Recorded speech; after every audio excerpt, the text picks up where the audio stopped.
Good morning to everyone here in our forum, Good morning to everyone. and of course to our audience who are watching us through our Facebook live stream.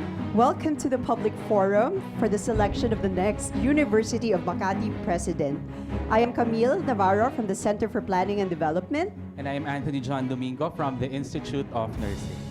Right. Morning, Ma'am Camille. Good morning to you Director too, Dean Camille. AJ, and we will serve as your facilitators for today's program.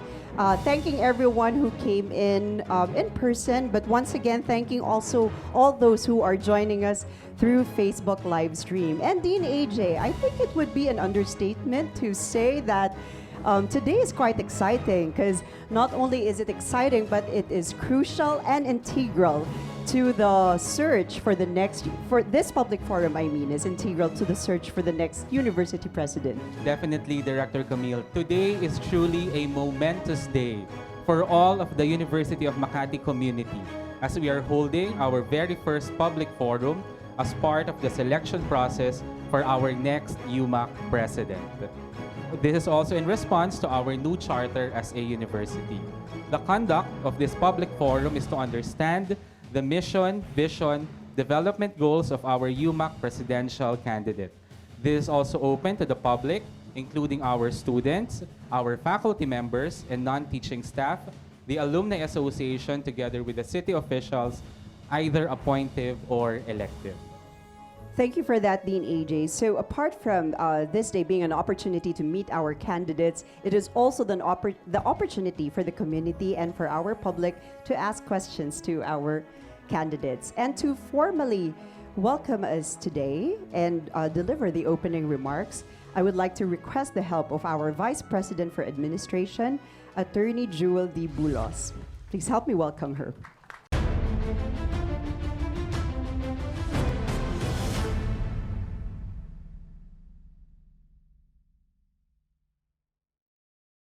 Nakakatuwa at magkakasama po tayo ngayon. Although kaming nasa secretariat ay masyadong nininervyos because this is the first time that we are doing this. I hope we are doing it right. Thank you. Good day, ladies and gentlemen. On behalf of the University of Makati, we would like to extend our gratitude to all the people behind the success of today's public forum of the first ever search for the UMAC president. To our search committee, members and secretariats headed by our doctor, ang pinakamagandang presidente ng Valenzuela, pamantasan ng Valenzuela, Dr. Nedenia Sitoralva,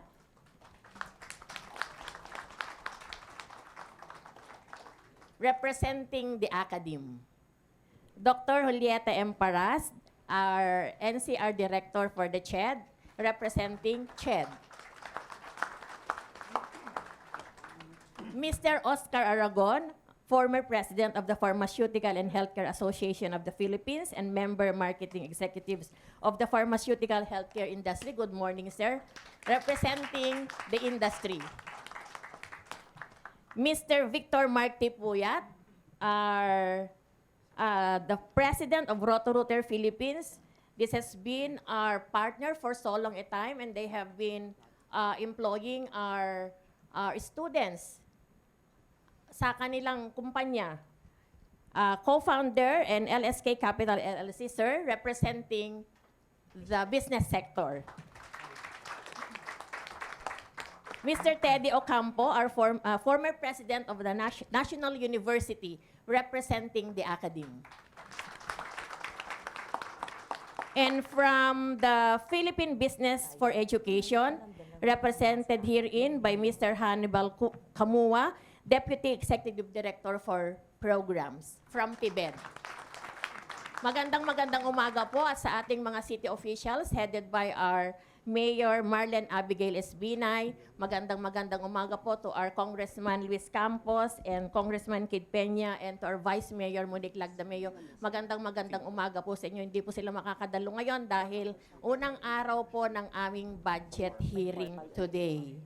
Ano po yun, madugo. At ang mayor po namin ay very hands-on dyan. Talagang tinitignan niya yung mga budget namin. To our Board of Regents, magandang umaga po. Nakikita ko po si Regent Quizon, si Regent Blanco, and si Alexi Andon. And then, at saka po yung mga hindi ko nabanggit, representing Councilor Baniked, I think, andito din. Magandang umaga po sa inyong lahat. To the representatives of our urban development, Department of the City, sila po ang kasama namin sa mga strategic planning seminars namin at saka ng aming mga developmental goals. Nandun po lahat, kasama namin po sila. To the community leaders, religious leaders, students, our industry partners who are attending today, our MANCOM members, of course, ang ating mga directors, heads of offices, faculty members, sino po ang nakalimutan ko? Magandang umaga po sa inyong lahat. Our university had just celebrated its 50th founding anniversary last year. In that 5 decades of existence, the installation of a president in our university has always been the sole prerogative of the local chief executive, the mayor, a power and authority vested in the mayor by prior ordinances. Today, we will witness a historic event of the university. This is the first time that you and I are participating in the process of choosing our university president through the able assistance of our seats committee. This was a major amendment of our charter, which was enacted by the City Council in 2020 under City Ordinance number 2020-059, basically to comply with CMO number 32 series of 2006 issued by the Commission on Higher Education and as part of our compliance for the university to be granted an institutional recognition. What we are going to share today, especially this morning, is participatory development as we set in motion the eventual selection of our next president upon the recommendation of the search committee and finally voted upon by the Board of Regents. The selection or search of our president will continue to subsist. We will be doing this academic exercise every 4 years, and those who meet the qualifications required by Section 2, Article 7 of City Ordinance numbers 2020-059 are encouraged to apply and be vetted upon. The minimum qualifications are: applicants must possess the following minimum qualifications pursuant to Section 1, Article 7 of City Ordinance number 2020-059, must have an earned doctorate degree and with at least 5 years of relevant administrative experience. Yun lang po ang minimum qualifications natin. At alam ko, marami sa University of Makati ang makaka-comply nitong minimum qualifications. But this does not, we will not have to discount the qualitative and quantitative qualifications that the SCP will require of the candidates. We are all part of and will always be part of the continuous development and success of our beloved university. By our participation, we will reflect our needs, our desires for a better and improved university-led development. By our participation in this significant academic exercise, we can demand from our chosen president administrative competency, transparency, accountability, efficiency, effectiveness, social equity, and ethical management. In addition, whoever will be the chosen University of Makati president, a challenge will always ring a bell in our ears as we echo this quote from our former president, Professor Tomas B. Lopez, and I quote, "What UMAC ought to be doing in the coming years is to cut edge, to continue to cut edge not only for Makati and its residents, but for the country, to continue to spearhead innovations that will radically shape the way education is done in this country. End of quote. Again, on behalf of the SCP Secretariat and to our multi-sectoral audience, we express our profound gratitude to the members of our SEARS Committee. Magandang umaga po sa inyong lahat at welcome sa kauna-unahang public forum for the SEARS of the University Presidents. Maraming salamat po.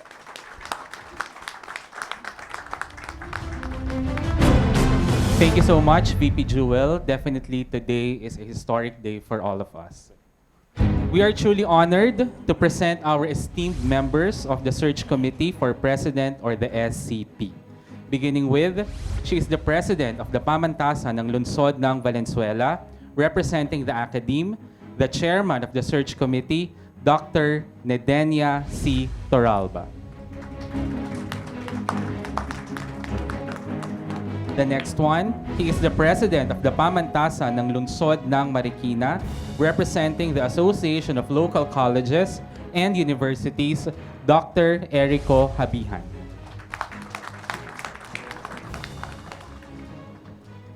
Director for Commission on Higher Education, National Capital Region, representing the CHED, Dr. Julieta M. Paras Cese.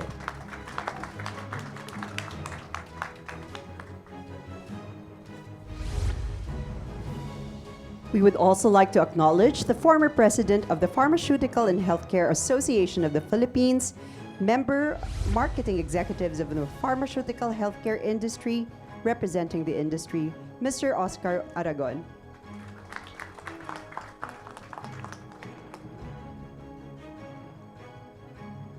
The former president of the National University, representing the Academe, Mr. Teddy Ocampo. President of the Roto-Rooter Philippines, co-founder LSK Capital LLC, representing the business sector, Mr. Victor Mark T. Puyat, MBA.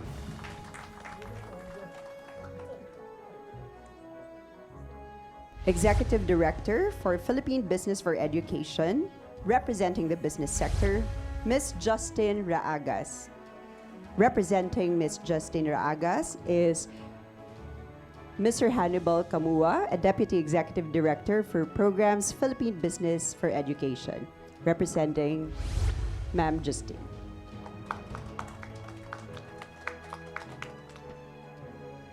We would also want to recognize our very hardworking SCP Secretariat who ensured that all are in order. Beginning with our Supervising Mancom, Attorney Jewel, serving as Chairperson of the Secretariat, Ms. Juvie B. Hermosura, and the Vice Chairperson, Ms. Marilu D. Nuevo. Also acknowledging the rest of the team, Ms. April M. Cercado, Assistant Professor Ana Cristina M. de la Cruz, Ms. Diana Ross F. Gamil, Ms. Crizel Ann S. Quinto, Mr. Steve R. Villacorta, and Ms. Nikki C. Nilo. And also Ms. Carol J. Chua. Thank you very much. We would also want to acknowledge and recognize our competent and agile screening team who will ensure that we ask significant and relevant questions with potential impact to the future of the university. Beginning with our Director for the Center for Quality Management Development, Associate Professor Dr. Jason Bergania. Also part of the screening team, Assistant Professor Florante de los Santos from the Center for University Research. And of course, our very objective and driven tabulators, headed by no less than our head of our accounting office, Ms. Diana Rose R. Simangan, CPA. Also acknowledging as part of the tabulators team, Mr. Gary G. Rosales from the Human Resources Management Office, and Mr. Arturo M. Tesorero Jr., CPA from the Accounting Office. Thank you very much. We also would like to thank our guests for taking time to witness this historic event. Please allow us to acknowledge them. Of course, we have in the audience our management committee, our industry partners, our urban development department, community leaders, Also acknowledging the religious leaders, alumni representatives, student representatives, and of course, our parents. and of course, our University Board of Regents, headed by our Mayor, Honorable Marlene Abigail S. Binay. Our member, of course, our OIC President, Professor Elixir C. Ramos. We also have Councilor Baniked, our faculty representative, Associate Professor Marvic Quizon, our student representative, Ms. Alexandra Rosaria, our member, Mr. Jefferson Aragon, one of the members for the admin, Mr. Ray Blanco, and Director Rizal Bautista. Ma'am Camille, if I may add, also part of the members of the BBOR, Dr. Maria Magdalena M. Lim, Dr. Edgardo G. Lacson, our representative from the private sector. Right, so part of the, thank you for adding that, Dean AJ, and as part of our resource persons, Dr. Julieta M. Paras, Sese, Dr. Rene M. Colocar, Dr. Elixir C. Ramos, Sese, Engineer Luke Ivan B. Moro, DBA, Dr. Ederson D.T. Tapia, and Professor Virgilio B. Tabu, MA. We're now off to give the guidelines for both our candidates and the open forum. To ensure order and utmost participation, we shall observe these guidelines. The guidelines for the candidates are as follows. The candidates must be in the event's place 30 minutes before the program starts to avoid any delay. There will be a holding area for the candidates, and they are not allowed to communicate with the search committee for president, members, and secretariats. The candidates shall draw lots, we would have that later, 15 minutes before the program to determine the order of the presentation. Only 15 minutes shall be allotted to each candidate to present their vision, mission, and development goals for the University of Makati, followed by a closing statement for 2 minutes. They must submit their presentation on or before yesterday, 12 noon. 15 minutes for the presentation, 2 minutes for the closing statement, hence a total of 17 minutes per candidate. But there would be a 3-minute preparation time to have a total of 20 minutes allotted per candidate, including the preparation and brief description about themselves. Hence, a total of 1 hour or 60 minutes for all of our 3 candidates. There shall be a sign of 2 minutes to signal the candidates of their remaining time, and a sound of a buzzer shall indicate the end of 20 minutes. The candidate will have to leave the podium whether he finishes or not. The audience are reminded to clap only after the presentation of our 3rd candidate. Thank you, Dean AJ, for the guidelines for the candidates. Please allow me to provide everyone with the guidelines for the open forum. Only invited guests shall be accommodated in the event's place, as there are only limited slots, including but not limited to the members of the Board of Regents, deans, directors, and heads, selected faculty members, industry partners, parents, student representatives, alumni representatives, city officials, community leaders, and religious sectors. The program shall be streamed live via the official University of Makati Facebook page, but the comments sections will be disabled. However, a link shall be posted for questions coming from the online audience. For the live audience, pieces of papers shall be distributed upon registration for your questions. So you must have them now, and I believe you can start writing those. Ushers shall be designated to collect the questions from the live audience after each presentation of the candidates. Questions shall be screened based on the relevance, substance, and potential impact to the future of the university. The candidates are expected to respond clearly and concisely to every question within a minute. The buzzer will sound after the time. The audience are reminded to only clap after the open forum. Thank you, Director Camille. Before we proceed to our most awaited part of this public forum, the presentation of our 3 candidates, we would be witnessing, for purposes of transparency, the drawing of lots of our 3 candidates. So requesting the presence of our HRMO head to please join us on stage. And also requesting the We candidates to respectfully request our three candidates to to please please come join on us. stage to draw lots to determine the order of presentation.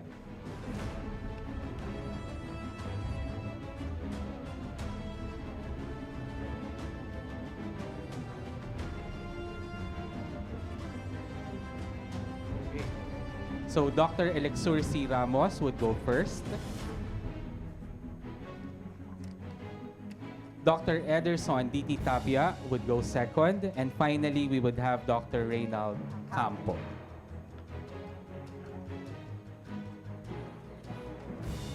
So may we now request our candidates to please proceed to our holding room.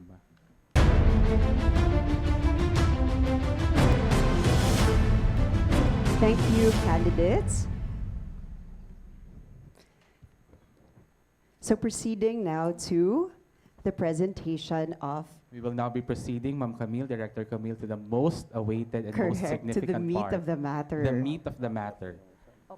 the actual presentation Actual proper. Presentation proper. So the first The candidate, first candidate, our officer in charge president, as well as the vice president for academic affairs of the University of Makati, Professor Elixir C. Ramos, PhD, says. once again reminding the audience that the applause may only be done after the presentation.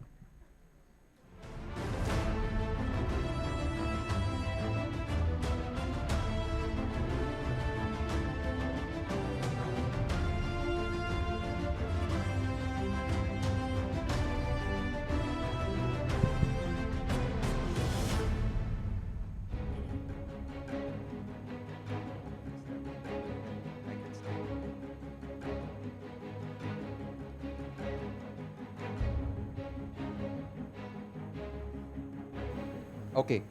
Magandang umaga po sa inyong lahat, lalo na po sa members ng ating search committee, sa minamahal kong mga kapwa nagtatrabaho sa University of Makati at saka sa mga estudyante at iba't ibang mga stakeholders. Magandang umaga po. Gaya po na nabanggit ng ating VP for Administration, this is a very historic day for the University of Makati because for the first time in the 50-year history of the University of Makati, we are undergoing this process. I have mixed feelings, excitement, kinakabahan, but at the same time, I'm really happy for the university because this is a sign of the university's maturity as an institution. So, let me begin my presentation by quoting Professor Lopez. When he first started here at the University of Makati, Professor Lopez was a long-time president of the university. He has been our president for 19 years. And when he came here, the university had a branding problem. Walang gustong mag-aral sa UMAC. Ang biruan nga nun, pag tinanong, saan ka nag-aaral? DLSU. What does DLSU mean? Diyan lang sa UMAC. Because the programs that we were offering then were the same programs that more established colleges and universities were also offering. And being a very young university at that time, it was very difficult to compete with the programs that more established colleges and universities were offering. So, Professor Lopez, one of the things that he did was he changed the mindset of people working here in the university and the different stakeholders. And let me quote when he said, "We must never forget who we are, whom we are for, and what we have to do for those whom we are." What is the basis of this statement? Makati is the richest city here in the Philippines. It is the home to a lot of corporate offices and businesses. So hindi nagkukulang ng oportunidad para sa trabaho, para sa mga tiga Makati. Ngunit, bakit parating end of the line na pupunta yung mga graduates natin?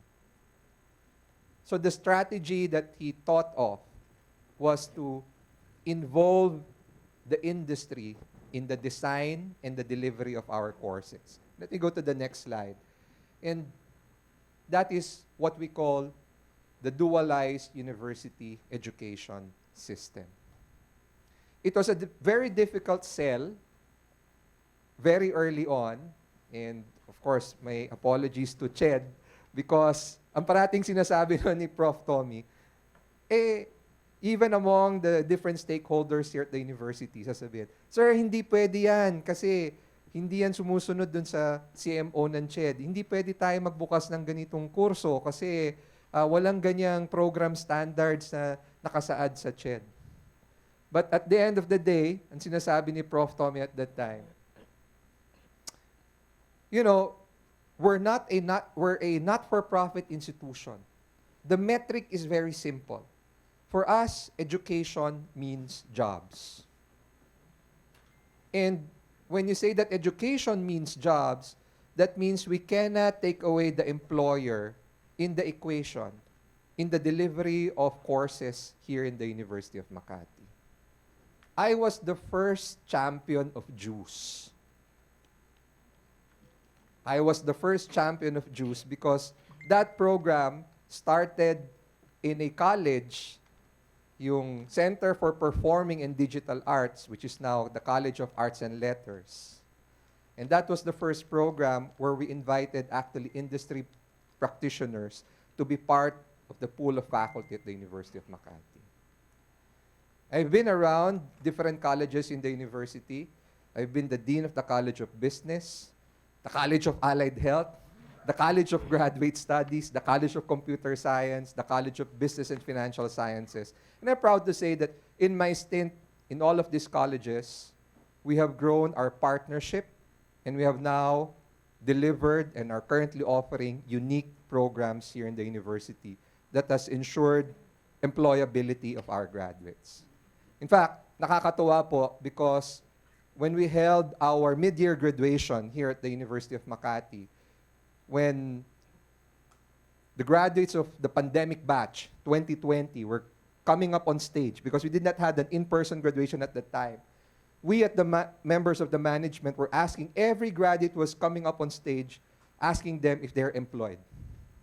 100% of them said yes. That is what the strategy of JUICE has actually given to the university. It has placed the university into the map. Now we are preferred supplier of talent. And the question now is, do we stop at this? My answer is no. So, next slide, please. We can be unique. We can be different in the delivery of our programs. But my challenge when I was appointed as OIC, why can't we also be great? And this paved the way for the decision of the university to apply for institutional recognition with CHED. And we're very happy that we have already been granted institutional recognition under my watch, of course, with the support of everyone here, the different stakeholders here. And it was a very good learning experience for us. Kasi akala namin, magaling na kami sa UMAC dahil nai-employ ang mga graduates namin, but only to find out that there are still a lot of room for improvement. And this is something that I would like to bring to the table and to the community, to never stop seeking for improvement for the University of Makati. So what is my vision for the University of Makati? My vision for the University of Makati, if we go to the next slide, is to be the first local university in the Philippines. Next slide, please. To be the first local university in the Philippines to be included in the World University Rankings. No other local university has made it to the World University Rankings. None. But with the budget that the city government is providing us, with the support of the management and also the different stakeholders here at the University of Makati, this vision can easily become a reality. But to achieve that vision, okay, we must excel in 3 areas: instruction, research, and extension. So, When we're talking about instruction, go to the next slide, please. Again, we will continue to become a trailblazer in offering unique programs that cater to the needs of the industry. We will work on strengthening international linkages and student mobility here at the university. And we will continue our role in the management to help the different stakeholders, especially our faculty and students, to be excellent in their academics. In terms of research, I envision the University of Makati to be the research arm of the city government of Makati. Sayang, kasi we are academics and we can play a vital role in the research, to become the research arm of the city. And it's starting right now, and I'm very proud to say that today, the University of Makati is partaking in the project in terms of cultural mapping for the city of Makati. In terms of extension, and this is a unique opportunity that is given to me personally, representing the University of Makati. I have just been appointed as the lone representative among local colleges and universities in EDCOM 2. EDCOM 2 is the Congressional Commission on Education. The last EDCOM was in 1990, and it was tasked to actually formulate policies to help address problems in education. It paved the way for the creation of CHED, TESDA, and DepEd, because before, there was only one Ministry of Education, that was DepEx. We are faced with a learning crisis and an education problem in our country. In fact, the recent report of World Bank, 90% of our grade 4 students don't even know how to read.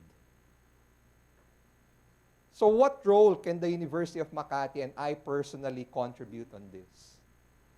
The fact that I was invited to become part of the Committee on Higher Education and Technical Education says a lot already about the achievements of the university and of me personally.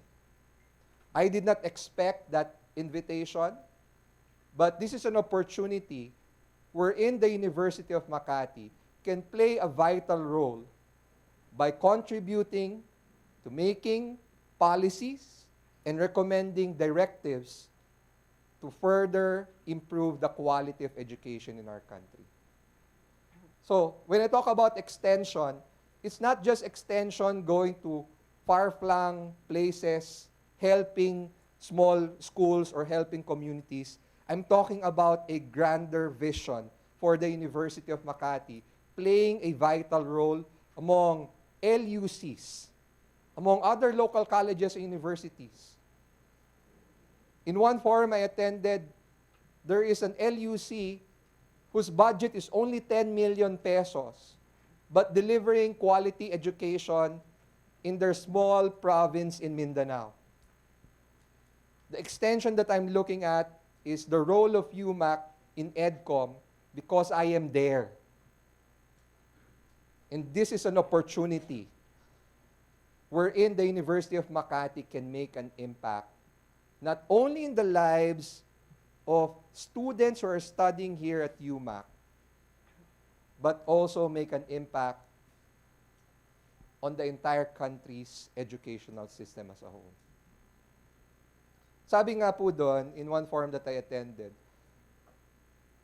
in PIBED, they were saying, despite all these problems in education, why is it that the perception of most Filipinos, they are still satisfied with the quality of education in the Philippines?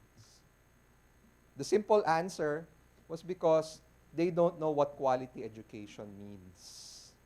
Para sa kanila, basta pumasok ka, may classroom, may libro, may guro, that is already quality education.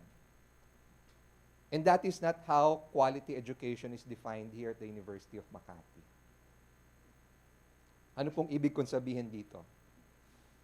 And this will be my final statement and closing statement for all. Ang challenge ko is, ano ang taya mo? Ano ang taya? Ako po, napakasimple lang ng taya ko. My wife studied here. 2 of my children studied here. In fact, one is a graduate, already has a career for herself as a pharmacist. The other one is currently enrolled as a second-year college student here at the University of Makati. Yun ang taya ko. Not because I cannot afford, or my family cannot afford our children to send them to exclusive schools, private schools, high-paying schools. Not because our students are not academically competent. My eldest, who graduated here, graduated from a science high school. But because naniniwala ako sa University of Makati. At hindi ko papabayaan mawala yan tiwala na yan. As long as I am the president of the University of Makati or given any role here in the university. Bakit? Kasi ang taya ko ay ang kinabukasan ng sarili kong mga anak. And that is how I view every student here in the university. As my own children. And as a parent, you would always look for the future of your children, for the betterment of the future of our children. I'm really very fortunate because I have a group of people, a team here at the University of Makati, who know their role, who know their tasks, and I believe share the same passion that I have for the University of Makati. So if given the chance to continue as the permanent president of the University of Makati, you can be assured na ang taya ko ay talagang para sa kinabukasan ng bawat mag-aral dito sa University of Makati. Again, thank you very much to the members of the search committee, and thank you very much for listening to my presentation. Mabuhay po ang UMAC at magandang umaga po sa ating lahat. Reminding the audience that we may only clap after all the candidates have presented. But thank you, thank you. Thank you also, Dr. Alexor C. Ramos, for your presentation. Right, I'm sure that you wish to, but may we follow the guidelines as respect to the conduct of the forum. Before we proceed with introducing the next candidate, requesting once again everyone, appealing in fact, if we may kindly put our phones in discreet or silent mode so as not to disrupt the presentation of the candidates. So if we may do so. And also, we may start writing down our questions which we intend to forward to the screening committee so that they may ask our candidates after the third candidate's presentation. Proceeding now to the second candidate. He's currently the Vice President for Planning and Research here in the University of Makati, Professor Ederson D.T. Tapiat, PhD, DPA.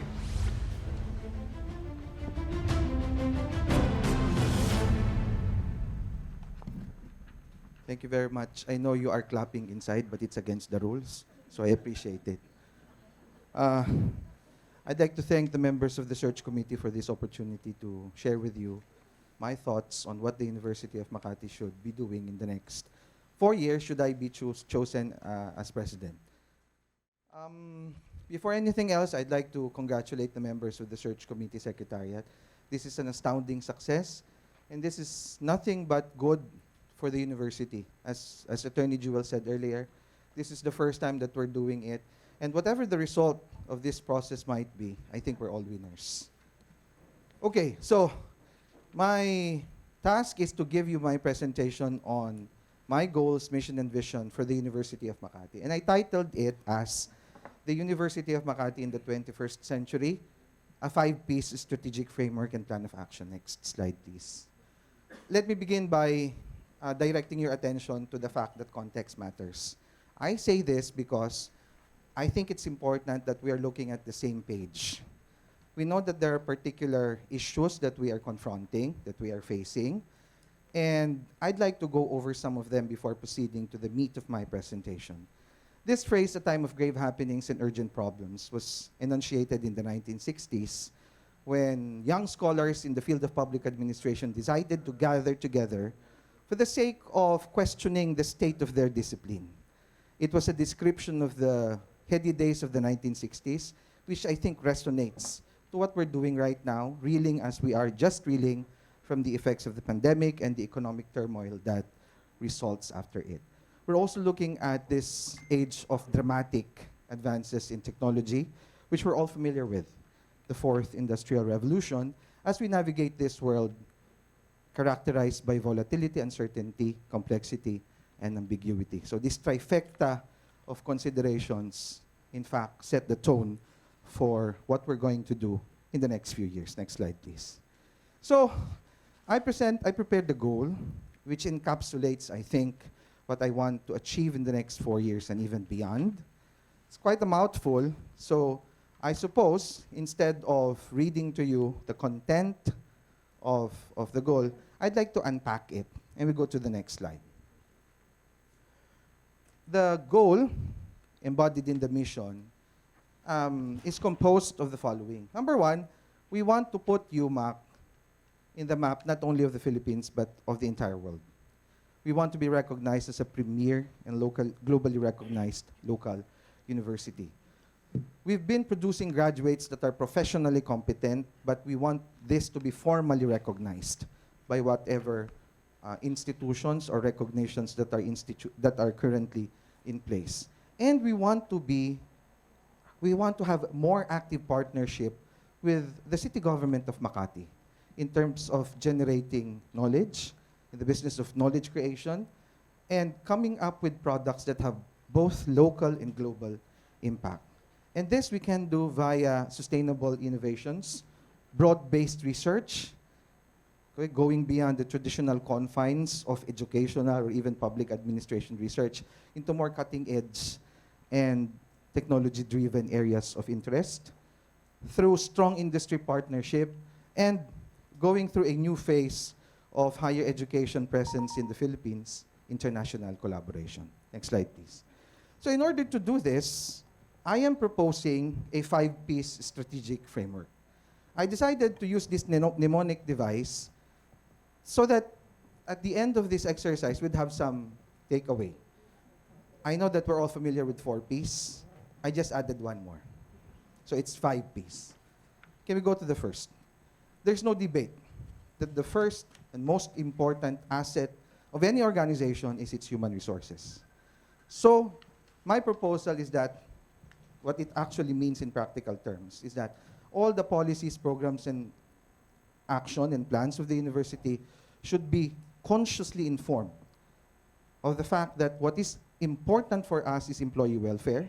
And I'm talking about the interest of the faculty members, the administrative staff, the students, and the greater community to which the university belongs. What this means in practical terms is coming up with a comprehensive, integrated, and holistic approach to career development, to employee development, both at the institutional and individual levels. We've looked at it essentially primarily at the institutional level, but I think it's also important that we push the envelope and examine it down to the level of the individual. And of course, this also includes the perennial concerns of every faculty member, every employee in the university concerning promotion, upgrading of rank, and opportunities for training. Yet, I think it's also important for us to highlight that while we drive towards excellence, individually and collectively, we must also achieve a healthy sense of work-life balance. And we do this by intra-university community involvement and the development of what the Japanese calls ba, or shared space.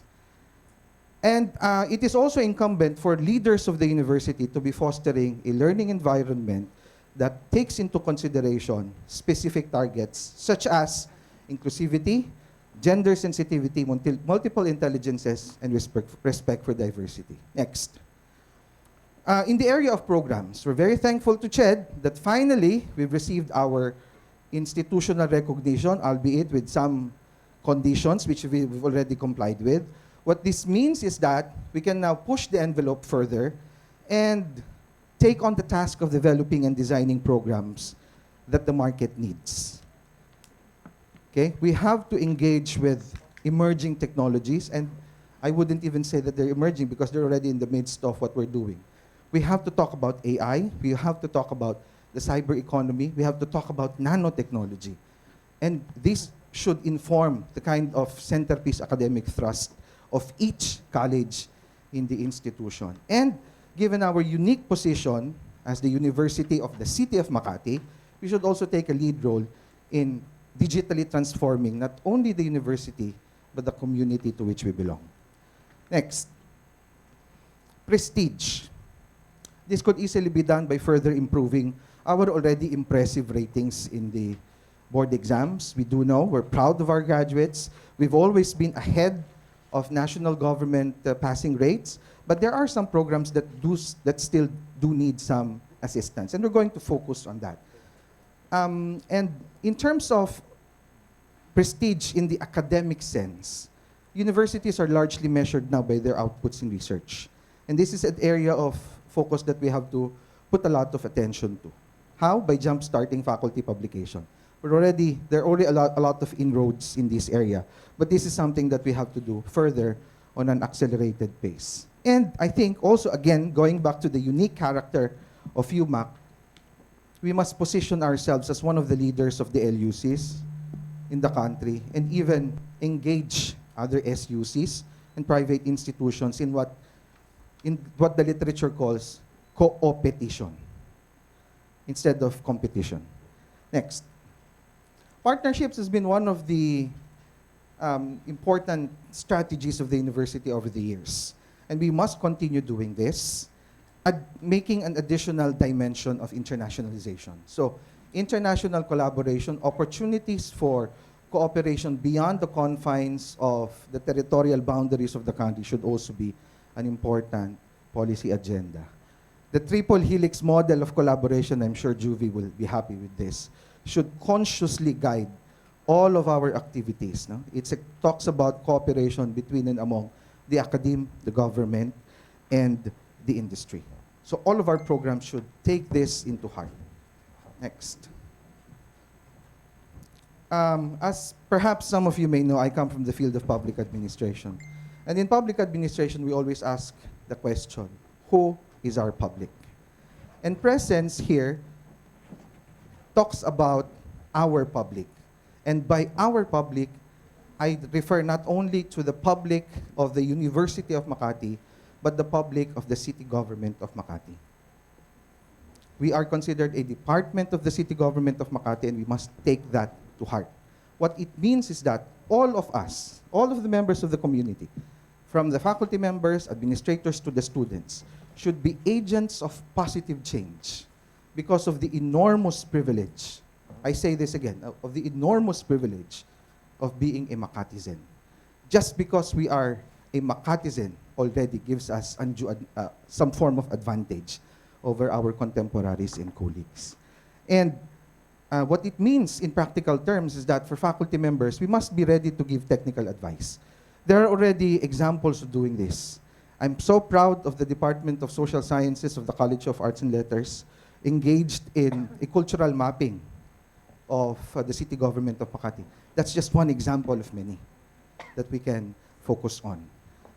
And I also would like UMAC to position itself not only as the research arm of the city, but also its think tank. And this is especially important because the leadership of the city thrives on a kind of governance model that relies heavily on data and not gut feel alone. Okay? Next. So, just as some sort of a recap, this is the 4Ps plus 1 framework that I'm proposing, composed of people, programs, partnerships, prestige, and presence. Next slide. I say that, of course, the details would have to be supplied in the future and would have to be done by a bigger group, not only one that is done by a candidate for the presidency of the university. But I think there are certain guiding principles that must govern or inform, that must resonate in whatever strategy that we intend to do. And that is, for example, the idea that we have at our disposal the ability to look at different scenarios of the future. And it is reckless for us not to look at these futures and perhaps even make a stake into not only predicting the future, but perhaps shaping it. We must be agents of creative destruction. I've always been a fan of an evolutionary approach to education in the tradition of Joseph Schumpeter. We look at destroying existing frameworks, those that are not relevant anymore, for the purpose of ushering new ones, because it is only in doing so that we're going to be able to successfully create radical innovation. From perfect to imperfect, that's not a typographical error. Economists would tell us that the market operates in a perfect environment. Talking about competition between and among commodity products, sugar, salt, etc. The real competition that we want to aspire for is one where we have a different value proposition than the rest of the world. In UMAC parlance, we call this the purple cow narrative. But in economic terms, we must achieve dynamic, imperfect competition. And I'm sure we're all familiar with paradigm shifts in the tradition of Thomas Kuhn, and we've been able to navigate through this myriad of different paradigm shifts over the years. But I think it's essential for us to confront the issue of mindsets. And that is something that we have personally, we have control over. Because all of the things that we talk about this morning would become utterly useless if we don't change our mindset. And so, in ending, next slide please, let me share with you a quotation which I think finds astounding resonance to this activity that we do today. As I said earlier, doesn't matter who really comes out on top of this process, the fact that we're doing it is already a success for the university, which we all love. And this is a quotation from Dame Shirley Pierce, and I quote, "The university is not a finished product, but a dynamic institution, constantly changing and adapting to new circumstances. Its role is not to preserve the past, but to shape the future by providing the knowledge, skills, and values that will enable individuals and societies to thrive in an increasingly complex and interconnected world." Thank you very much, and good morning.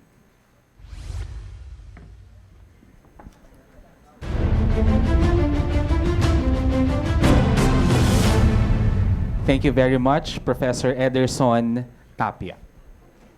Before we proceed in introducing our third candidate, maybe we would just have some housekeeping reminders. Please place your gadgets and phones on silent mode so as to preserve the formality of our event. And again, you may already write your questions. For our first and second candidates, the sheets of paper will be collected after the presentation of our third candidate. And now to formally introduce our third candidate. He holds the position of Senior Administrative Assistant 4 at the City Government of Parañaque, Dr. Reynold A. Campo.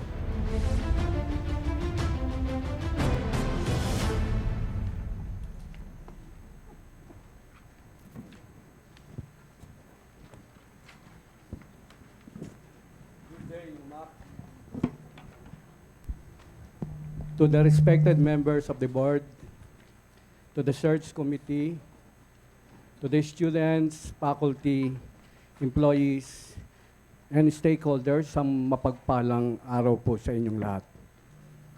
I am here in front of you because I intend to serve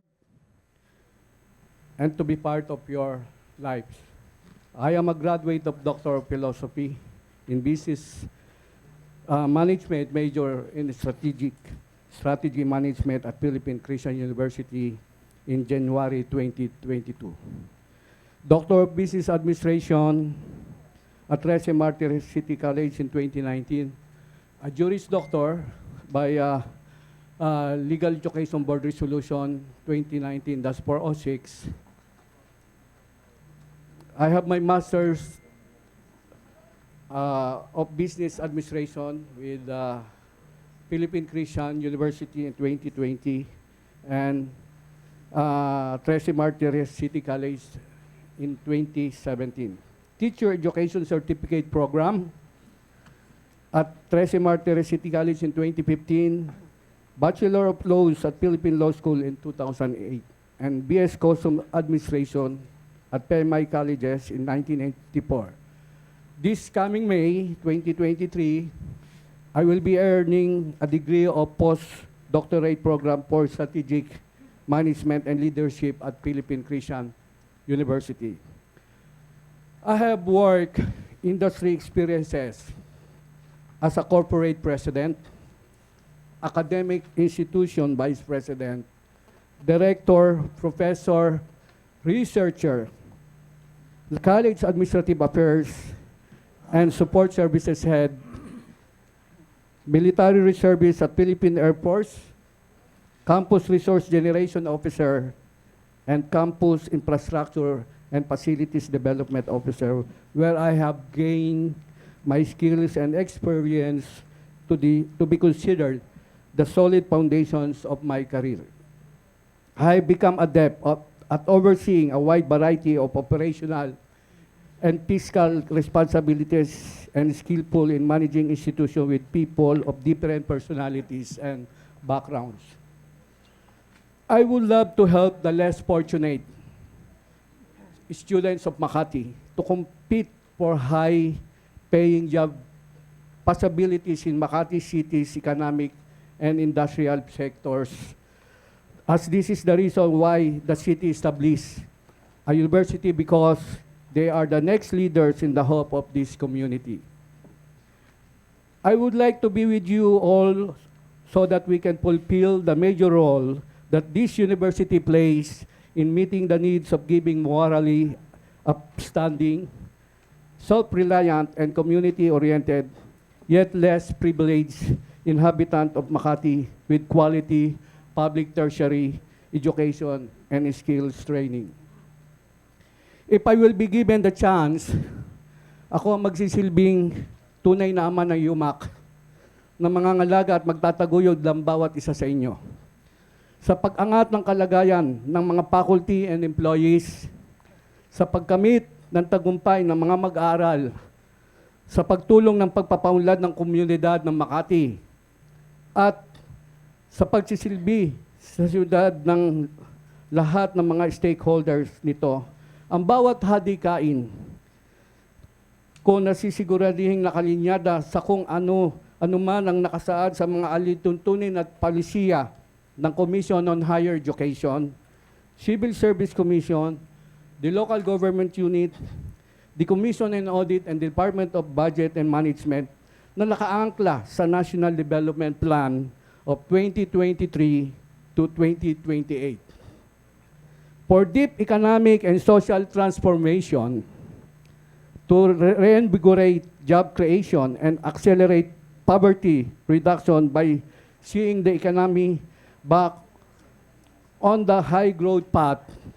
This growth must be inclusive, building an environment that provides equal opportunities to all Filipinos and equipping them with skills to participate fully in an innovative and globally competitive economy at sa ambisyon natin by 2040 na magkaroon ng matatag, maginhawa at panatag na buhay ang bawat isa. That by 2040, Filipinos enjoy a strongly rooted, comfortable, and secure life. In 2040, we will all enjoy a stable and comfortable lifestyle, secure in the knowledge that we have enough for our daily needs and unexpected expenses, that we can plan and prepare for our own and our children's future. Our family lives together in a place of our own, and we have the freedom to go where we desire, protected and enabled by a clean, efficient, and fair government. In my humble intention to serve.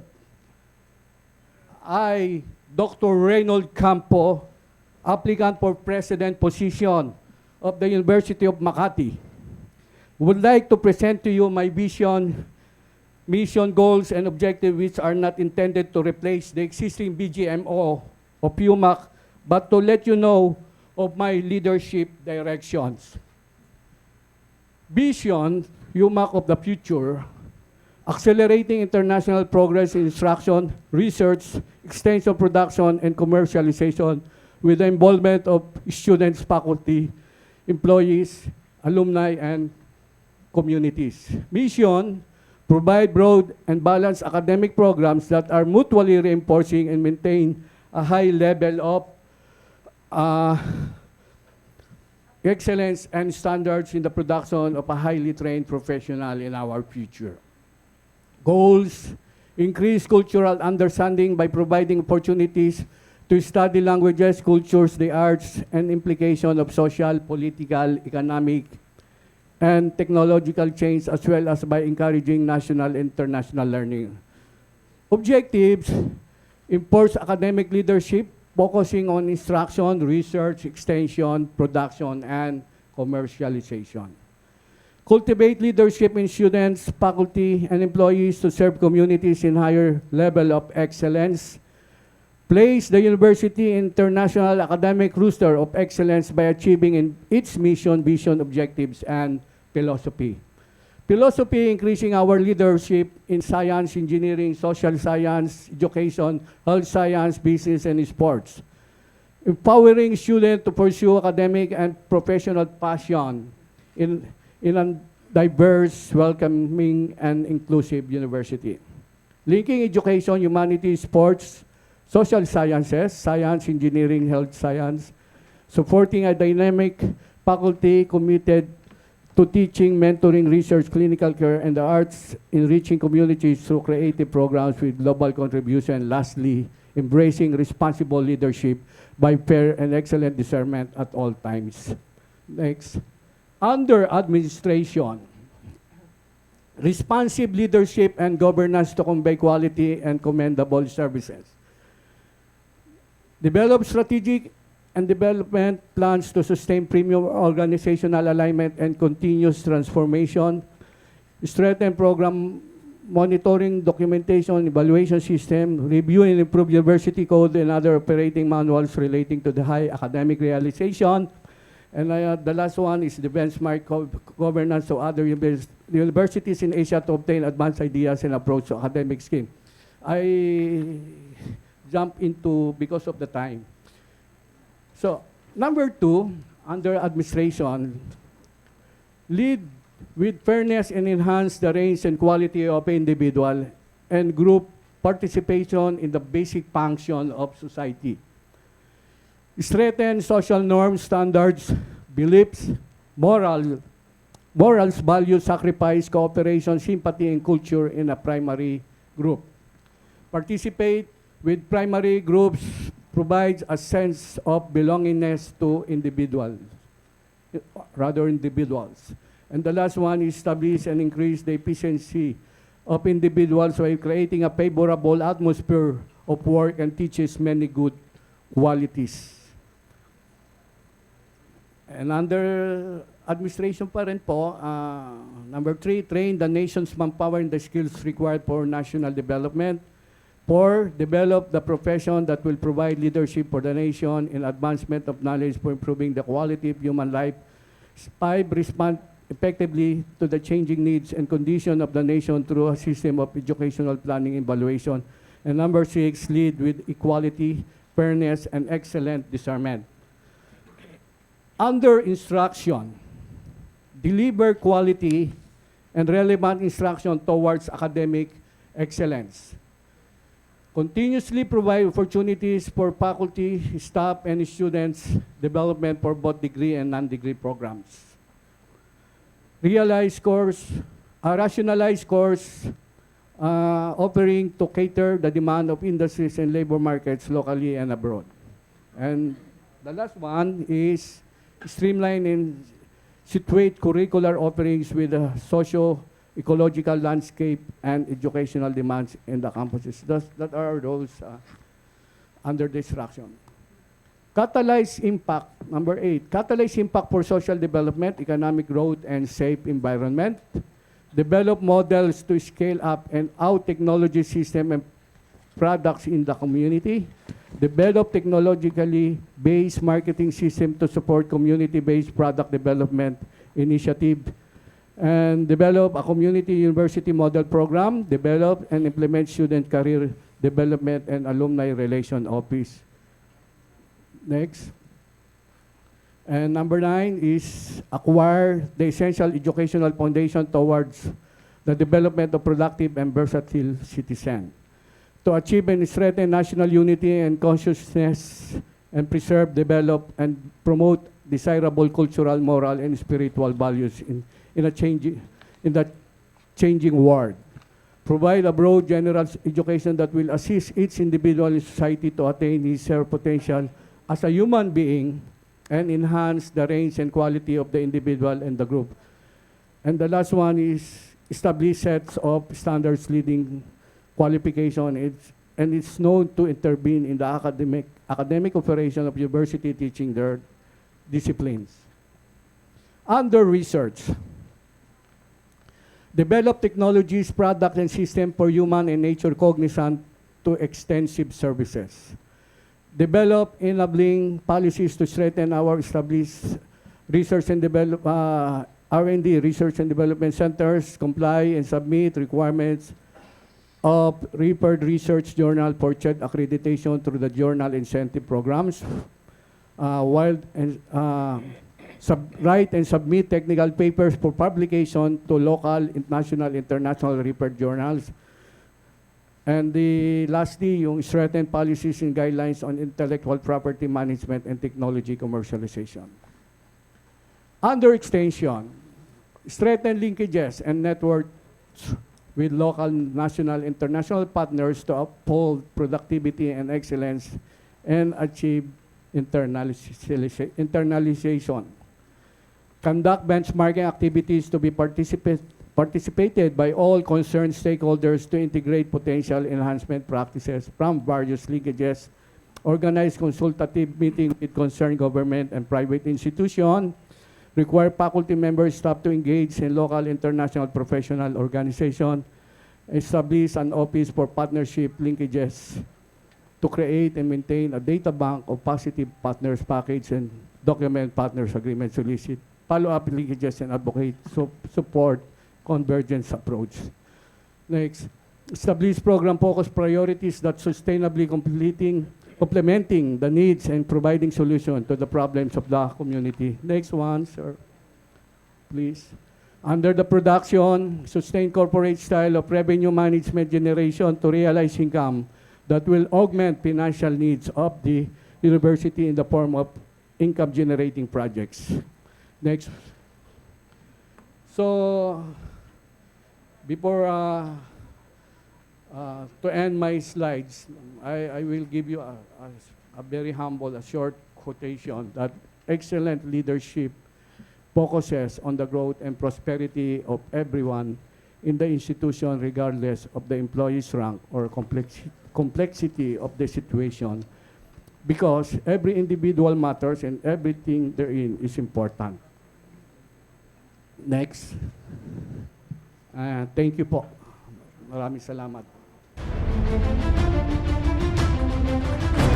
Thank you, Dr. Reynald A. Campo. And yes, you may now show your appreciation for the 3 candidates through your round of applause. Thank you for your patience in keeping our applause up to the very last candidate. So at this point, Dean AJ, I believe our ushers are now collecting the questions that our live audience have been jotting down or writing down. And at the same time, this would be the opportunity to wrap up your last few questions. The ushers will now be collecting them because our team, our screening team, yes, our screening team will need the time to go through the questions and identify which questions would have the substance and potential impact to the university. Future of the university. That's right, the future of the university indeed. So we'll give them A few minutes. a few more minutes. While the stage would be arranged to proceed for our open forum. That's right. So thank you for your patience and appreciate your wrapping up for the questions.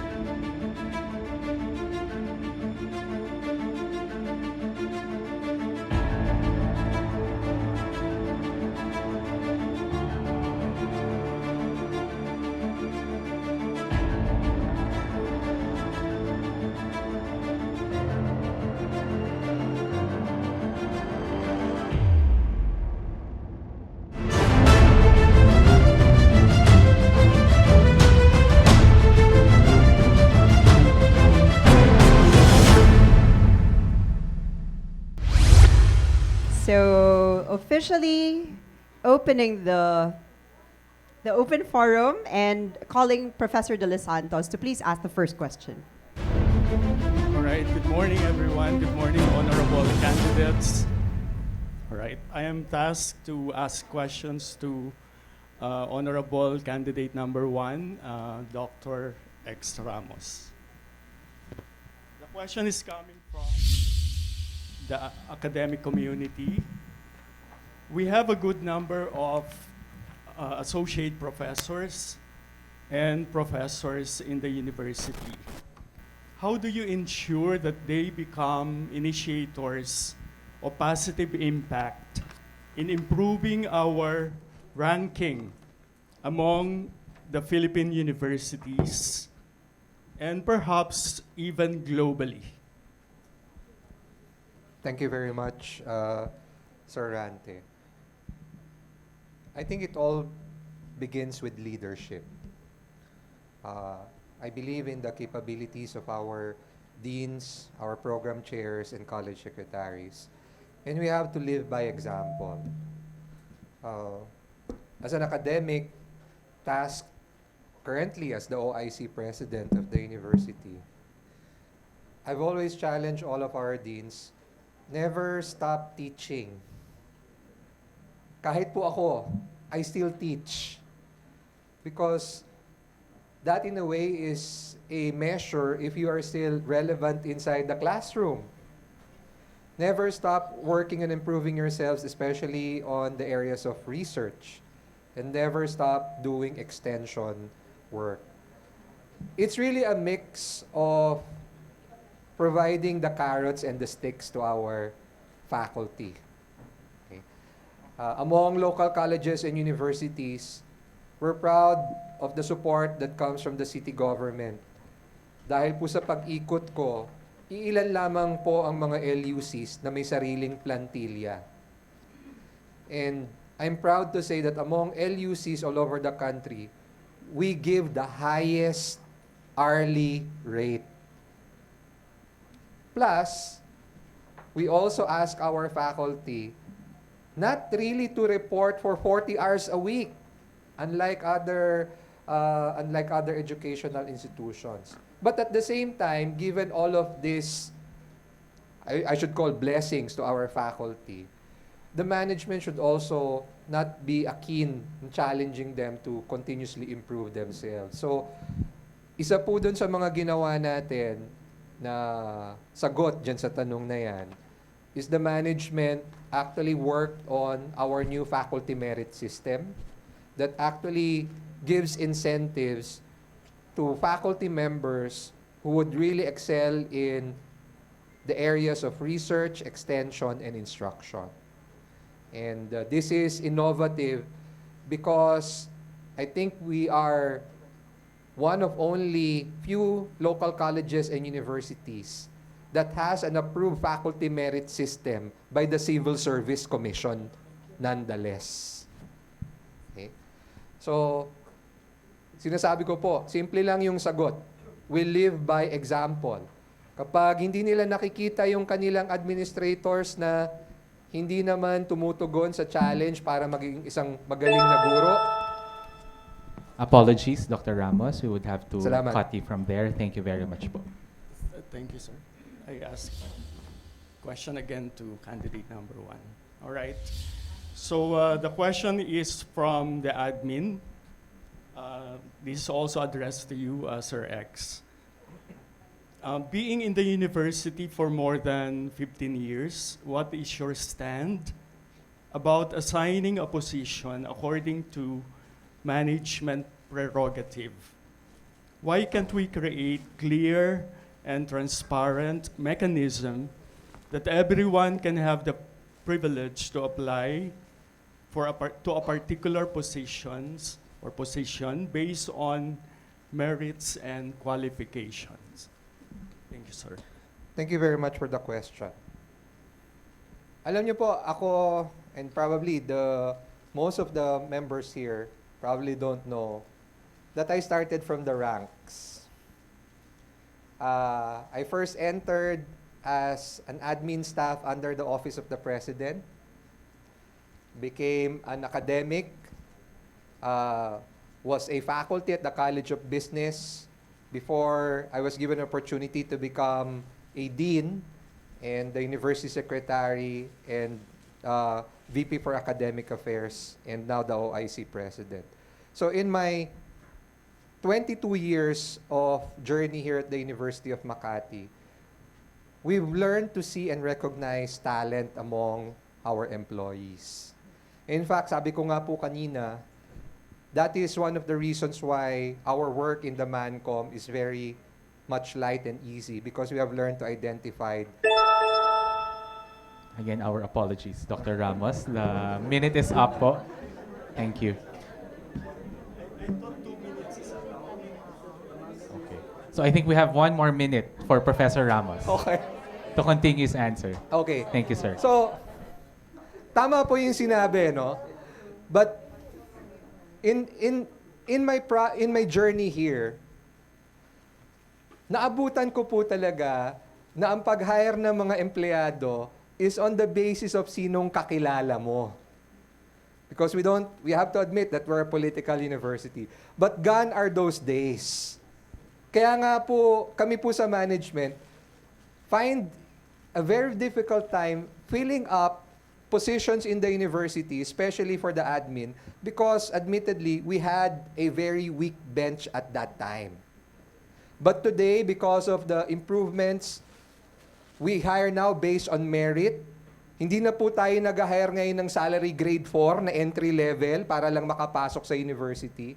And we're giving opportunity for people that we see here in the university to shine. Just like our director here who's a casual employee but given opportunity to lead an office. Thank you. Thank you, Dr. Ramos. We now have Dr. Bergania to give the question for our next candidate. So I am assigned to ask questions to candidate number 2. So this question came from a student. Is there a particular personal issue that motivated you to serve as the school president?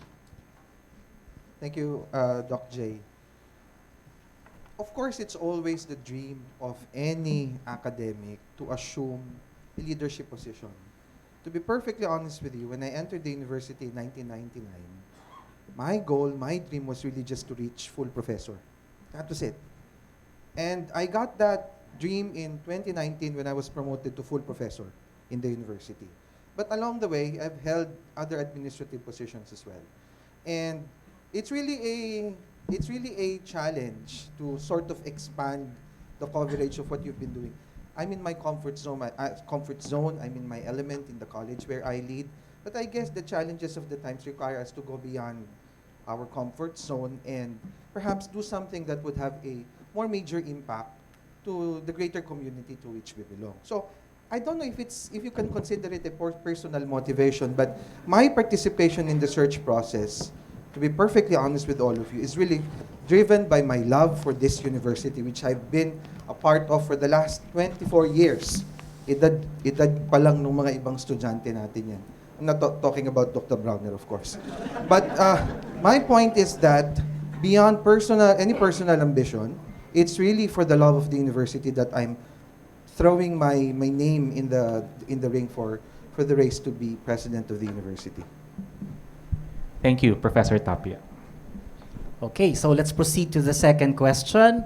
So I think this came from the academic community. What other thoughts can you share in implementing the thrust or concept of internationalization on top of how the Commission on Higher Education is working out among or institutions of higher learning? Okay, I think that's an excellent question. There are many ways to look at it. There are many ways to approach it. But my training as a student of public administration and international relations would come in handy here. I think we have to go beyond state-level relationship in order to foster internationalization. I think there's also opportunities where colleges and universities and even other institutions beyond the state level could still foster some form of relationship for the purpose of internationalization. So we don't need to go through the whole rigmarole of the administrative hierarchy just for the sake of fostering some form of agreement. And I think it's going to help us extensively if we're able to tap into the benefits of a multi-level governance framework in establishing relationships with, for example, our counterpart community colleges in other parts of the world. And we've been gaining some inroads in this respect. Now, we also, of course, still in close cooperation with the regulatory agency, but that should not stop us from exploring other avenues for cooperation beyond, in diplomacy, we call it track 1 and track 2. Beyond track 1 form of diplomacy, we must also establish some form of informal relationships. I've always believed that relationships are important, and I've been privileged to have interacted with some of the best scholars in the world. And this is a network that we can tap on in order to help our jumpstart and propel our targets towards internationalization. Again, thank you, Professor Tapia.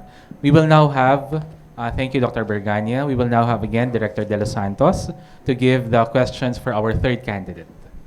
Hello, sir, Dr. Campo. This question is from the admin. What best competencies do you have to meet and address the essential elements of a higher education institution, namely instruction, extension, and research, which, of course, in your opinion, will make you the best choice? Can you repeat again, sir? What best competencies do you have to meet and address the essential elements of a higher education institution, namely extension, instruction, and research, which of course will make you, in your opinion, the best candidate, the best choice? Well, I have the competence through my industrial experience and academic experience. And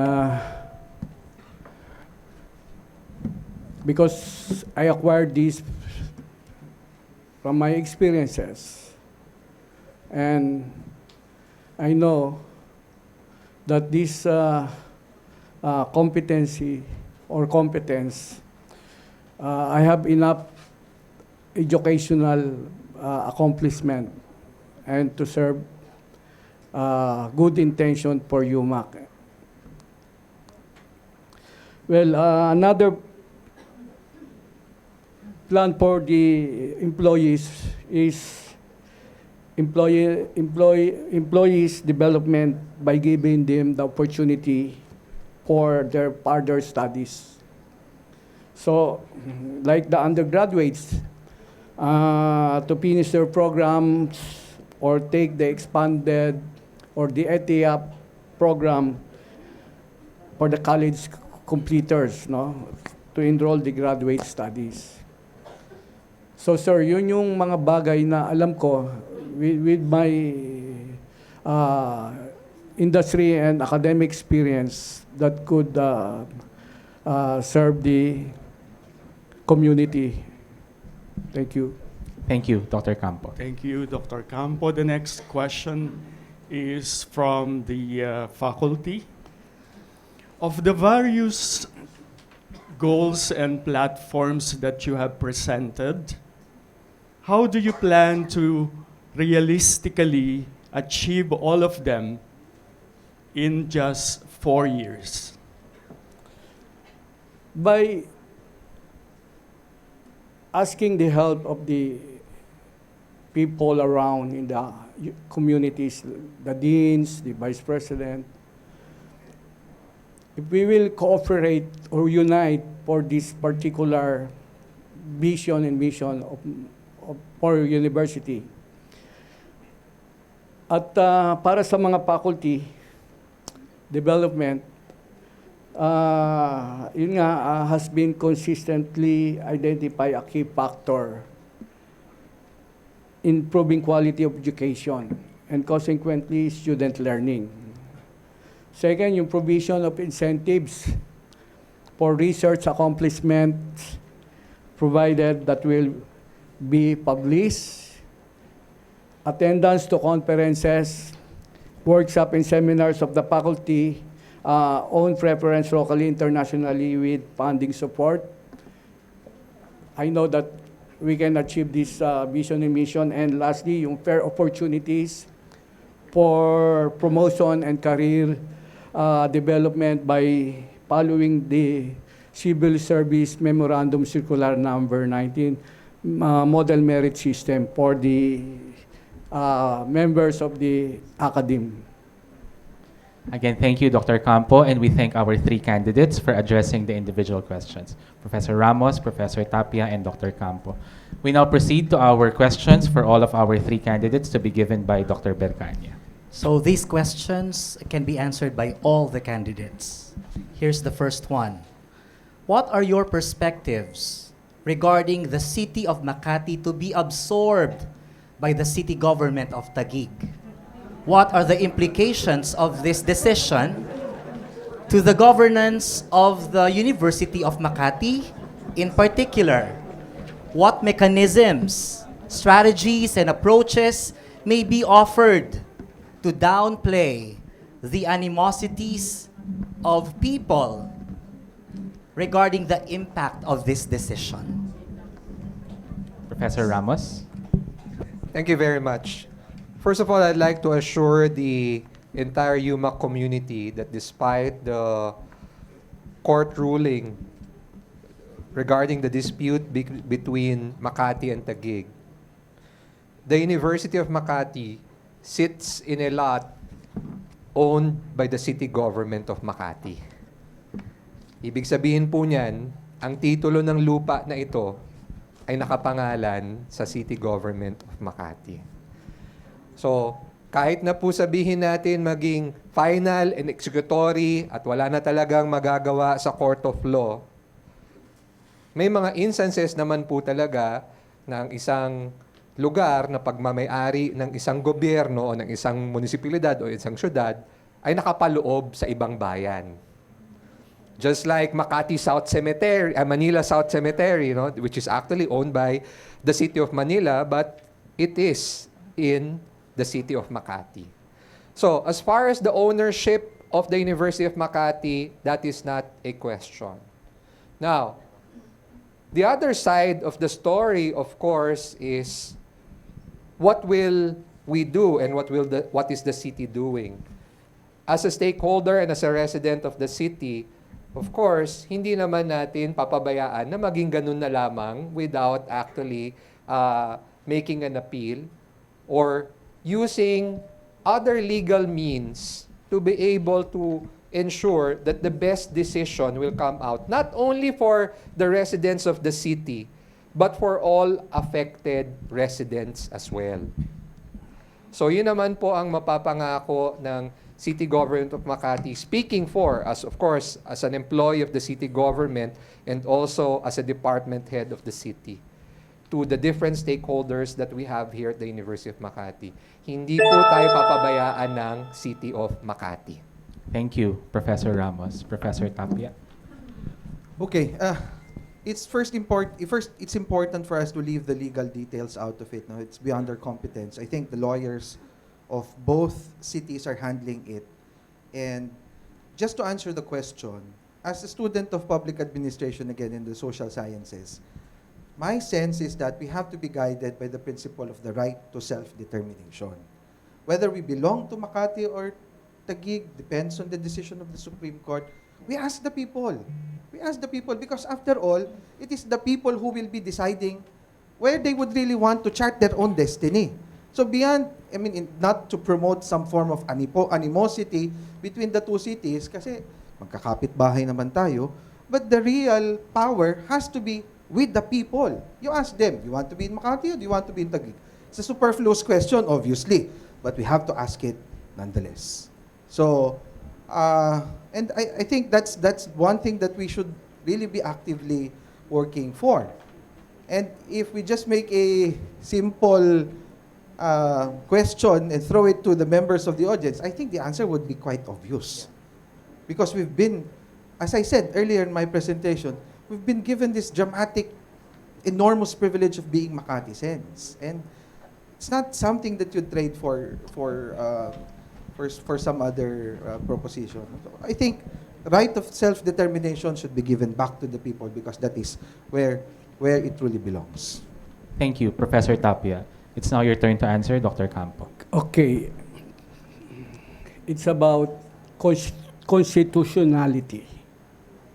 When you say in our Constitution, there is a due process of law that no one shall be deprived her property without due process of law. When time comes, it was elevated to the Metropolitan Trial Court or the Regional Trial Court. There is a due process, and being the members or a law degree, I will not accept the consequence that Taguig will claim the portion of the Makati. I will appeal it to the Court of Appeals. There are a lot of provision under the civil law. There are evidence that this property belongs to Makati because it is titled property. I will not allow it. I will fight until the Supreme Court came from the decision that whoever owns this property, we will follow the decision of the Supreme Court. But in my sense of legality, the problem is they did not own the property. The evidence is the ownership. It's a simple legal dispute, ownership. And who are the registered owner of this property, which is Makati or Taguig? Ownership is the evidence of that particular dispute. Thank you, Dr. Campo, and thank you to all of our candidates. Okay, thank you. So let's proceed to the next question for all the candidates. What will be your priority projects in your first 100 days? Professor Ramos.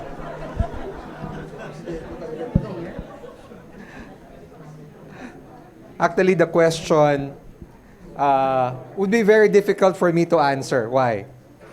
Because I've been appointed the OIC president since 2021. And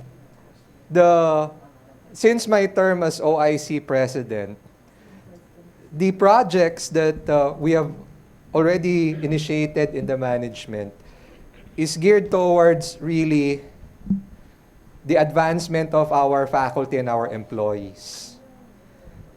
During my 2 years as OIC, we have already made personnel movement, promotion, and regularization of more than 300 employees in the university. That in itself speaks a lot about the things that I have been doing, the management has been doing, and we will continue to do to look for the welfare and advancement of our employees. Now, in terms of our studentry, we continue to be a very good and top-performing school. We've had our winning victories. During my 2 years as the OIC president, we've recorded several board top-notchers, 100% passing in the board examinations, and just recently, an 89% passing in the recent bar examinations. So academic excellence is something that we will continue under my leadership if given the opportunity to still continue to serve as president of the University of Makati. And thirdly is, just like what I said in my presentation, really redefining the role of UMAC, not just catering to the students of the University of Makati and its different stakeholders, but for the entire country as a whole. Thank Salamat you. po. Thank you, Dr. Ramos. Professor Tapia. Thank you, Dean AJ. In the university, we work out on the basis of a plan, which is already in existence. But I think, and we've been privileged to have been given such wonderful and excellent directors, one of whom is emceeing today. And so we were able to plot the course of the university already. But if given the opportunity to lead, the first thing that I will be doing would be to launch an active attempt to converse with as many of the stakeholders in the university as possible. The university is changing. I came here 24 years ago, batang-bata pa. Now, hindi na masyadong bata. And about 50 pounds ago. I'd like to know the university much, much better now. And I think the first thing to do would be to do some form of listening tours to as many stakeholders as possible. And the areas of accomplishment that we'd like to focus on is already established. We're going to jumpstart publication. I've been giving a lot of talks, again, with the help of excellent directors in this respect. Academic excellence is something that we have been promoting and doing also. And this is something that we would like to also focus on and forge more partnerships with our partners beyond the shores.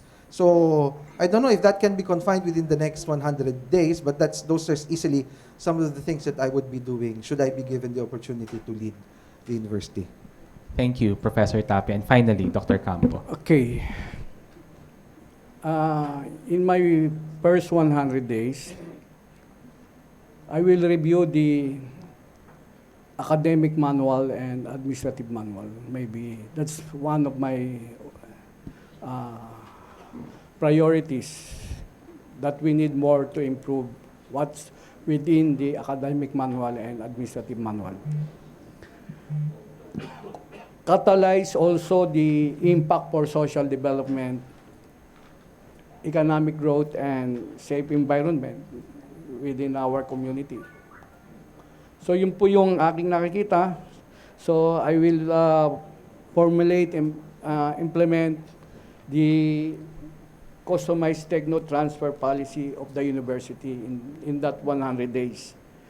So meron po rin tayong tinatawag na implement extension programs or project to increase resource productivity and family income towards the improving community livelihoods like barangays, coordinate with the local chief executive, with our mayors, with the barangay officials. So in that 100 days, very sayang po yung pagkakataon. Now I can catalyze the social development of our communities and as well as the city of Makati or the UMAC. That's simple answer po lang alam ko nakikita in that 100 days. Wag natin sayangin yung 100 days na wala po tayong gagawin. Thank you, Dr. Campo. We have one more question from Director De La Salle. Yes. There's one faculty who asked this, and all three of you adhere to the importance of research, especially for world university ranking. And the faculty is asking about your H index as a scholar. What is your H index? Or your value in terms of cumulative research outputs and performance. However, I will restate it by asking, what is your most recent published research? The one that you wrote or co-wrote, and in what journal, and where is this, or when is this published? And what do you think is its impact to the academe and or the community? Thank you. This time, we would have Dr. Campo to answer first. Okay. I have many research. I done this in Malabon, and also in international organizations, like during the pandemic. So I presented a lot of research in international community, in academic community. One is the advancement of the during COVID-19 pandemic for the faculty that should be provided by gadgets, like even the students it needs for the technology. Yun ang isa sa mga naipasa ko during my term at Parañaque City College. And it was granted by our city mayor. They provided the technology and among the faculty and the students. And then there are a lot of presentation like e-commerce at the international organization, and the pedagogical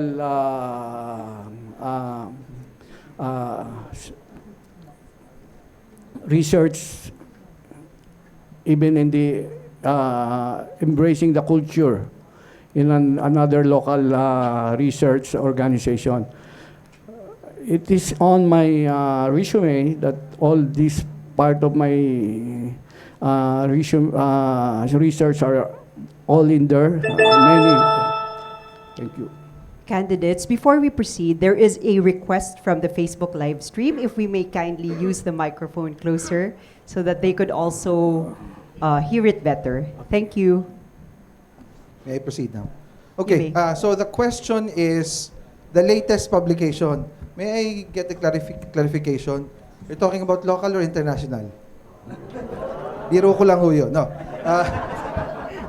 Just to break the ice, I know that we're all tensed and it's already 12 o'clock, and since we're not Spanish, we're going to eat very soon. No, just to be very serious about the issue. I sit in the editorial board of two international journals, the Journal of Southeast Asian Studies and the Journal of Maritime and Oceanic Studies. They're both international journals. The latest publication locally, because we love the university, was published at the Universitas, where I wrote a paper on navigating the terrains of academic publication. That's the first, that's the local. I co-wrote it with a colleague, Dean Sonia Pimentel, and the latest publication internationally was written, I think, 2020. It was about measuring capacity for graduate programs in public administration. I'm sure Dr. Paras would be very interested in that. It is an article that was presented in a conference in Bali, Indonesia, and the name of the journal is Policy and Governance. It is based in the University of, I forgot the name, mahirap i-pronounce yung university sa Bali, but it is based on a university in Indonesia and also published by the Professional Organization of Public Administration in Indonesia. So that's it. Thank you. Thank you, Professor Tapia. Professor Ramos. Thank you very much.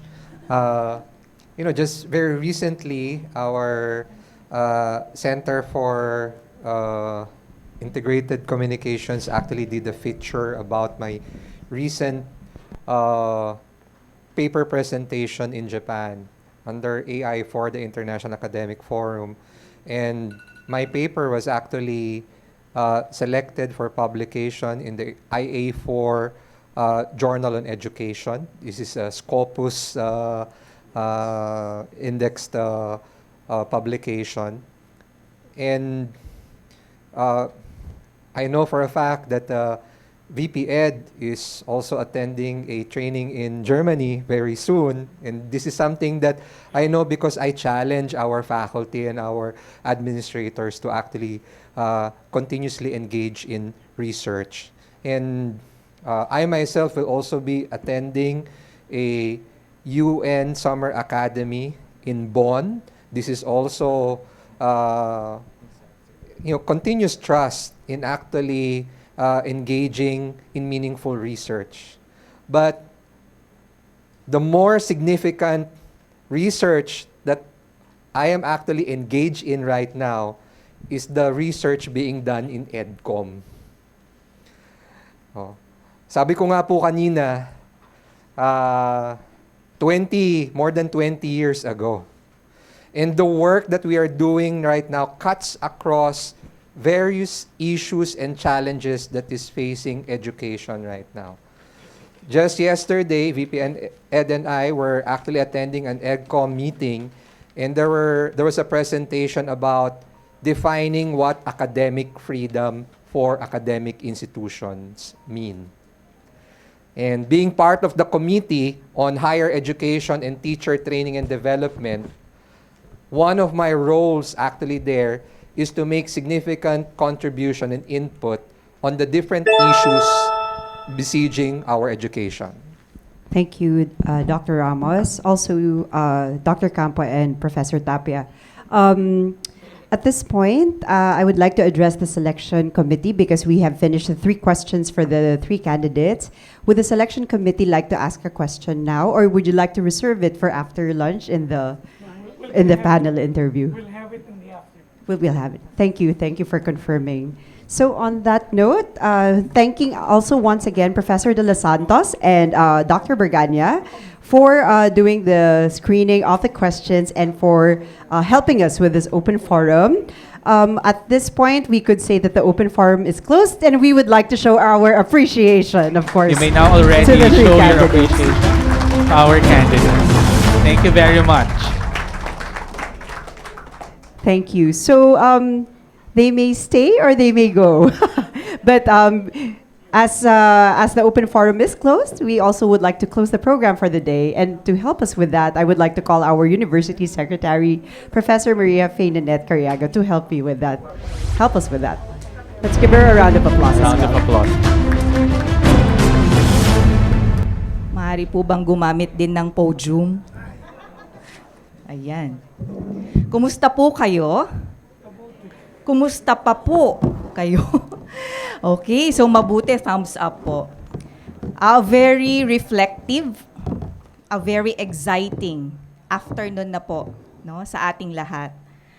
So, from the abundance of the heart, the mouth speaks. So pasalamatan po muna natin, of course, ang ating 3 magigiting na presidentiables. Masigabong palakpakan po, please. Dr. Reynaldo A. Campo, Senior Admin Assistant for City Government of Parañaque. Professor Elixir C. Ramos, OIC President, Vice President for Academic Affairs. Professor Ederson D.T. Tapia, Vice President for Planning and Research at the University of Makati. Again, masigabong palakpakan po sa kanilang 3.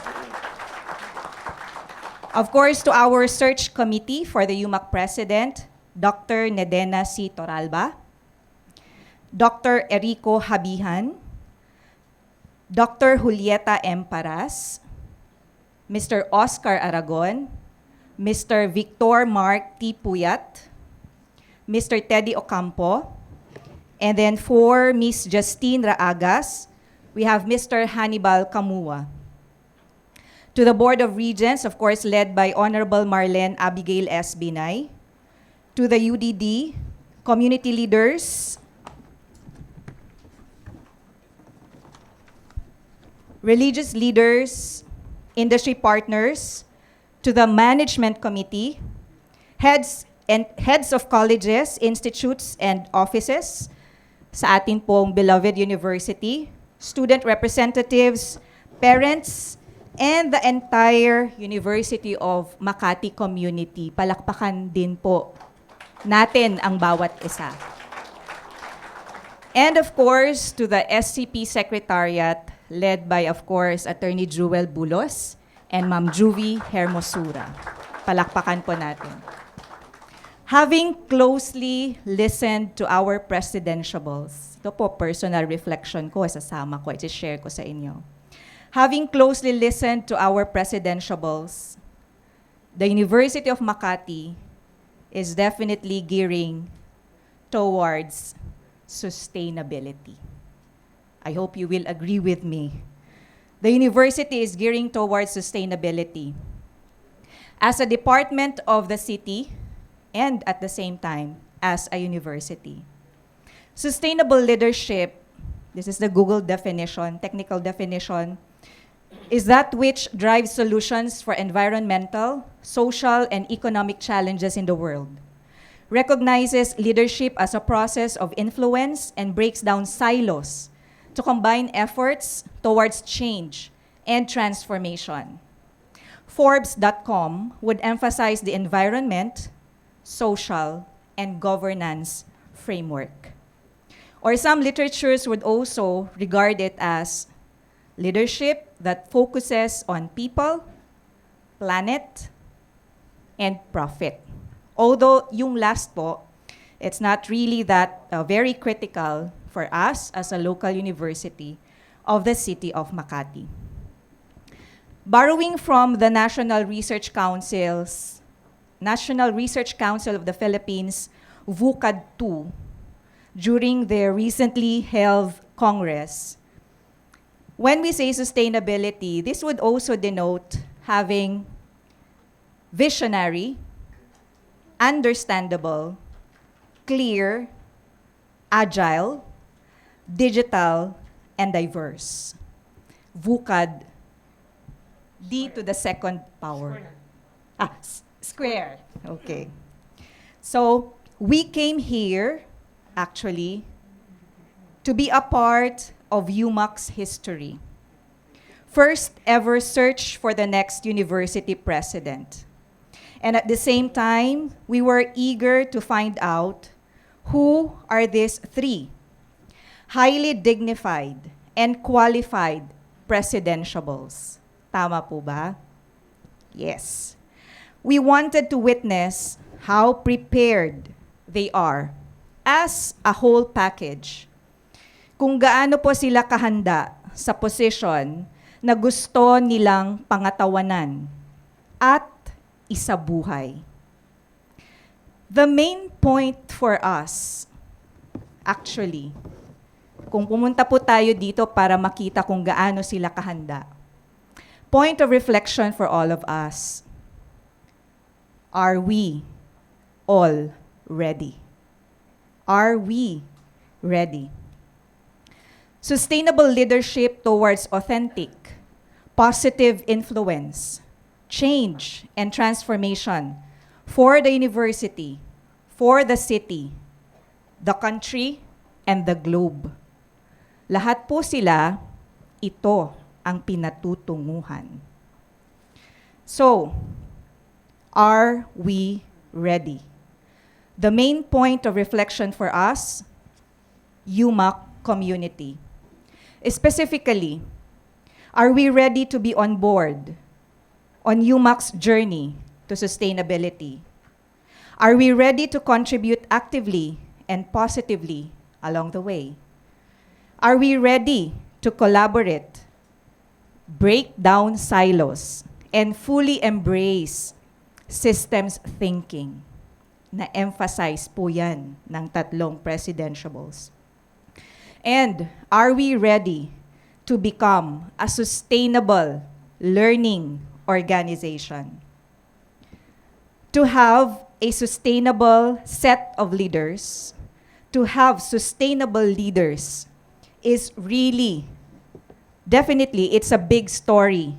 It's monumental for our beloved university.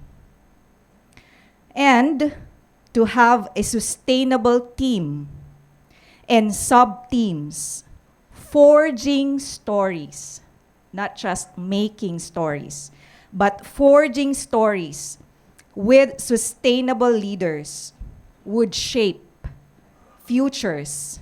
Definitely, this would shape futures and make the community of great, brave herons soar really, really very high. Higher than the usual that we have done. So, ready na po ba tayo? That is, I think, a very big question for all of us. So once again, a very reflective and a very exciting afternoon po sa ating lahat. God bless UMAC, God bless us all, and God bless the city of Makati and our country. Thank you po. Thank you so much to our University Secretary, Professor Maria Faye Nanette M. Cariaga. Thank you po.